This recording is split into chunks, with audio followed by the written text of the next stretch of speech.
Hey guys, what's going on, and welcome back to the channel. We are going to be doing an upgrade today on my son's truck. Had a little issue over the weekend with some steering problems.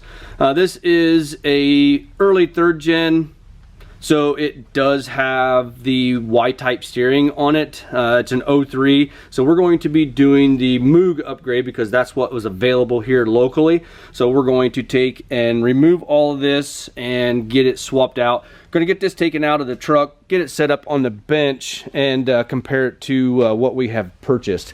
Forgot to purchase a steering stabilizer, so we're just going to pull the grommet out of there and weld that back on there for right now until he decides what he wants for a steering stabilizer. It'll be fine just for a temporary basis, but I'm not running back to the parts store just for a steering stabilizer for basically a factory steering stabilizer. So we're gonna go ahead and get this torn apart and get it up on the bench and show you the difference between the two. We did remove the tires. It just makes it easier getting to the nuts on these to be able to get everything removed. And then you have an option if you wanted to beat the hell out of the top of this to get it out, beat on the side to get that out of there, and also you can use a pickle fork right in here to remove everything. So right now we need to get the other side removed from the steering knuckle and then also get the pitman arm up there off. All right, 2 of these are castle nuts, which means they'll have a cotter pin in them. What I do is I just straighten them out. I'll put a pair of needle nose in the eyelet portion right there, and then I grab a mallet, a plastic mallet, and beat it out that way. And most of the time you can reuse your cotter pin if you so choose. Like I said, this is a castle nut, and then this side over here is a castle nut, and then that one on the passenger side is a locking nut. So some things have been changed before, but not certain when. So like I said, we're gonna go ahead and buzz those nuts off of there. I do have a pickle fork to take everything apart. You can do it however you choose. If you do the hammer method, it's not a good idea to smack hammers but on each other, but what I like to do is put a mallet or one of my 2-pound sledges on there, and then take another hammer and smack that, versus just smacking the heck out of your steering knuckle and beating it all up. So I'll show you both, and you guys can choose on however you want. On this side over there, since that's the side it came off of, we'll use the pickle fork on that because it'll be easier to get that out. On these here, you have the weight of the steering itself to drop to the ground when smacking on that.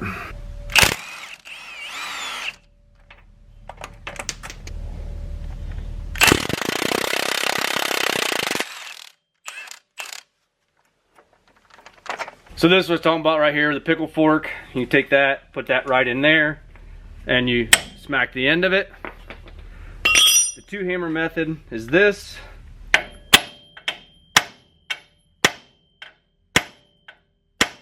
And what that does is that loosens that up inside there and allows that to fall out.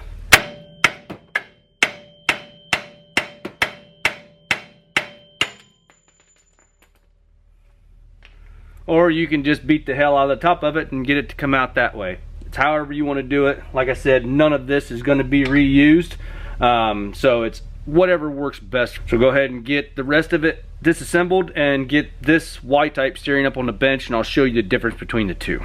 All right, we got the old one out completely out of the truck. What I'm going to do for temporary alignment is I'm going to take that ball end and we're going to tap that or beat that back into its socket where it's supposed to be, and then I'm going to measure from center point to center point as I move that over and make things as straight as possible, and make this the same distance, the same on the new one. This is the new one right here. We just so choose to go with the Moog because it's readily available without ordering anything. That way my son's truck is back up and running within a day. There is other companies out here that offer this. Just Moog is what was available, so this is what we're using. This is the part number for the Moog part. Some people love them, some people hate them. So this is the difference between the two as far as the T-type and the Y-type. So as you can see on this Y-type steering, we go from tie rod end down to drag link and then, I'm sorry, from tie rod end to steering knuckle, and then drag link goes over to the other side. On the T-type, we have the drag link, which goes from steering knuckle all the way across to steering knuckle, and then you got your tie rod end that goes to your drag link. This is serviceable as far as just a couple of tie rod ends. If this side it goes bad, you will have to replace the whole thing. This was with my discount. I run a fleet account at O'Reilly. With tax, I paid $326 for this, rounded up. Like I said, it was available today, so this is what we purchased. I think normal price is like $469, but like I said, I run a fleet account, and we were able to pick it up for $326. You see it does come with some new nuts and some cotter pins. It does have castle nuts in there and cotter pins, and there's one lock nut in there as well. So there's the hardware. This was available. Actually, I found it at Walmart.com too, that you could order it for $287, I believe. So just order online through the Walmart app, have it shipped to store, and it was free shipping, and then you just do a pickup at store. So that's an option that you have available as well if you so choose to do so. So like I said, we're going to put this in there, get some measurements, and put this back in the truck. There's one other thing I would like to mention when doing that steering upgrade on your 03. You want to make sure and grab the pitman arm as well. This one already had one on it. There's a slightly different angle on the pitman arm to where you're going to want to change that as well. So you're going to be at 326, plus if you get just a precision or something like that, I think they're about $35 from O'Reilly as well. So, and there's several different brands of the pitman arms too. So just want to make sure that you guys are aware that you want to replace the pitman arm as well. All right, before I go much further, I also want to mention too that there is probably about a $100 difference between keeping it stock and upgrading it to what we did as far as the T-type steering. It was available at O'Reilly to purchase this tie rod end and keep it the same, and that was probably about, if I remember correctly, $227, $230 for easy math to keep everything the same, only replace what was broke. That was getting this tie rod end from here to here. It was $326, like I had said already, to just replace it from the Y-type to the T-type. So for me, that was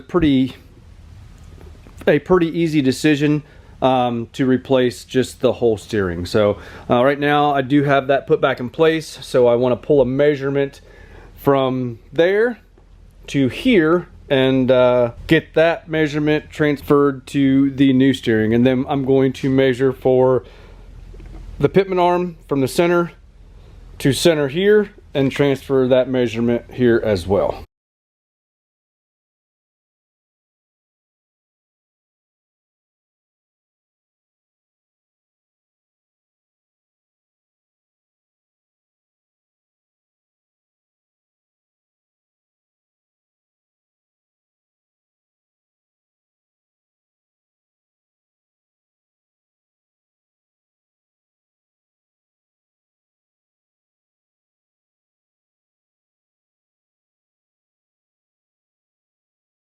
All right, we got things tightened up and the cotter pins in.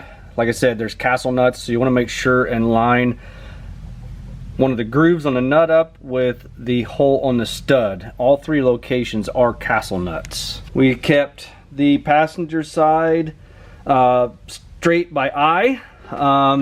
After we get the tires on, you can take and string a string, like tie it from the back side, come across, take the center cap off, because you can see right there the center cap does protrude just a little bit. So take that center cap off. You can tie around the back side, come around the back side of the tire with a string and bring it forward and make sure you do have toe in just a little bit on both sides. Now, like I said, this does need aligned after this. There's also, I think TMR makes one where it's 2 pieces of angle iron basically, and you take, it protrudes out and you hook a tape measure on the front, hook a tape measure on the back, or just measure it and write it down. But they're designed so you can take and hook a tape measure from the one on the driver's side to the passenger side, or vice versa.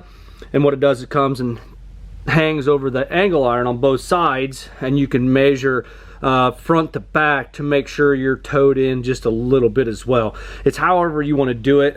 You can make that yourself too, but the way theirs is made, it's designed to fit any lug pattern, and it'll go off of 2 of your studs, go out both ways of said studs or said tire, and take your measurements front and rear to make sure that you're towed in just a little bit. So like I said, we kept that side straight, made the adjustments to make the steering wheel as straight as we could, and then turned this turnbuckle so we had just a little bit of toe in on this side. Like I said, this is all by eye. It does need to go get aligned.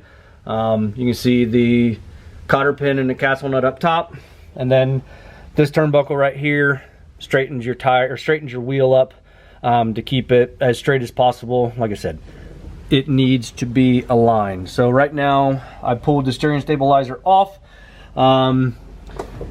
You can see this stud is going to be considerably smaller, so I always keep extra collars or extra sleeves from shocks. So I'm going to see if I have one over my bolt bend to put on there so we can make that work. So to get this collar welded back on there, or eyelet, whatever you want to call it, I pulled the rubber out, just put it in the vise over there, and off to the side you can take and get it started, push it out. And right now I did save this as well too, because I always save different things. You never know when you're going to need them. So one side's tapered, the other side's flat. So we're going to go over there and see if I have something that'll fit in here to utilize that stud on the new T-style steering. This is what I'm talking about right here. I always save these sleeves and collars. So what we're trying to accomplish is find a sleeve that fits in this hole and then also fits tight over that stud underneath the truck here.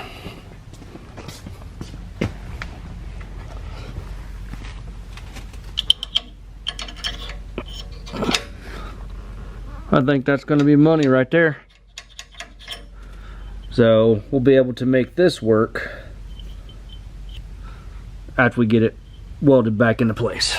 All right, we just finished up the repair on the steering stabilizer, and it turned out pretty darn good. Really can't even tell. Welded it back on there, did a little bit of paint on it, and it's ready to be bolted back in place. It still has good compression. It's not really loose, so as far as replacing it, you could if you wanted to, but if you have the ability to and you got, you know, a welding setup like I do, I would suggest just welding it back on there. The stem's not bent. We ran it in and out. Nothing is really hurt on the steering stabilizer. It just busted the end off. So a little bit of cleanup, a little bit of welding, and all is good. So I got the rubber grommet pressed back in there. I've got the steel sleeve in there that I saved from some shocks that I did on my 4th gen last winter actually. That's why I save this kind of stuff, because you never know when you might need it. So the rest of this is garbage, just going in the scrap bin. But stuff like those sleeves and stuff like this, you never know when you might need it. So we're gonna go take this over, get it bolted on the truck, and for the most part, that's gonna be pretty much all she wrote on that. Other than taking it to an alignment shop, getting it aligned. Heavily stressed getting it aligned. If you want to try and accomplish it yourself, you can. But just make sure you do the proper measurements and know the proper toe in to be able to accomplish good drivability in a truck. So I don't think I said this in the past. Another benefit from having the T-type right there. One more look right there. That is the part number for the upgrade we did on his truck. The bad thing about the Y steering is as your truck suspension moves and travels up and down with this Y-type steering, it moves your caster and camber and changes the drivability of the truck, and that's where you get a lot of your bump steer, especially on the lifted trucks. If you guys remember way back in the day when we had the 2nd gen on here, I had the Thurin upgraded steering on that, and that was pretty much all Heim joints is what we did on that. So you take your steering knuckle on both sides and you drill those out so you have straight holes instead of tapered holes, and then you had a Heim joint bottom and top coming from tie rod end to knuckle, and then drag link all the way across, Heim joint both sides, and it's a very, very nice solid setup as far as your steering. But those systems are right around $1,000. They start at $1,000, and I just couldn't see spending the money on that truck there for that. He doesn't know what he wants to do with it yet, so like I said, for $326, $325, we're able to do a nice upgrade to the steering and get rid of this Y-type steering. So I guess that's pretty much gonna do it. I'm gonna go ahead and get this bolted in place, get the tires back on it, get it on the ground, and then it is later in the day. I'll call a local alignment shop. I'll get it scheduled for as soon as possible, and life is going to be good again as far as him having his truck on the road. So we do have some other stuff coming on this truck. I've got some ISPRO gauges that we're going to do as soon as we figure out what mounting we want to do. I've got some ISPRO gauges, all 4 of them. We're going to do a boost, a trans temp, fuel pressure, and pyro on that as far as that. And then I do have an air dog that has got to go on this truck as well. So yeah, I guess with that being said, if you don't mind, hit that like button, give me a thumbs up, subscribe if you have not already done so, and we'll see you guys in the next one.